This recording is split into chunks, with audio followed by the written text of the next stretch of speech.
সাফ অনূর্ধ্ব ১৯ চ্যাম্পিয়নশিপে অংশ নিতে ভারতে অবস্থান করছে বাংলাদেশের যুবারা। সেখানে দ্বিতীয় দিনের মতো অনুশীলনে ঘাম ঝরিয়েছেন লাল সবুজের প্রতিনিধিরা। ৬ দলের এবারের সাফ অনুষ্ঠিত হচ্ছে ভারতের অরুণাচল প্রদেশের ইউপিয়া শহরে।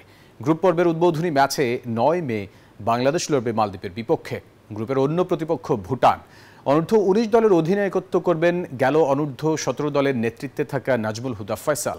সাবেক সাফ জয়ী নারী কোচ গোলাম রাব্বানী ছোটনের অধীনে স্কোয়াডে থাকা ২৩ ফুটবলার নিয়ে অনুশীলন শুরু হয় বিকেলে।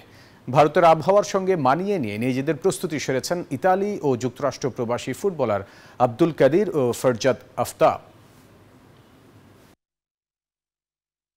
আমরা তো কালকে একটা লম্বা জার্নি করে আসছি, এসে কালকে তো আমরা পুরোপুরিভাবে রেস্ট নিছি। তো আজকেও প্রথম আমরা ট্রেনিং সেশন করলাম আপনার। তো বাচ্চারা খুব চনমনে ছিল, খুব ভালো ট্রেনিং সেশন হয়েছে, ভালো করেছে বাচ্চারা। ইন্ডিয়াতে প্রথম প্র্যাকটিস সেশন করলাম, একটা সুন্দর একটা ওয়েদার পেয়েছি, সবাই সুস্থ আছে আলহামদুলিল্লাহ। আর কোচের কিছু ট্যাকটিক ছিল আমাদের আজকে প্রথম দিন হিসাবে, এগুলো সুন্দরভাবে শেষ করে আলহামদুলিল্লাহ আমরা মাঠ ছাড়ছি।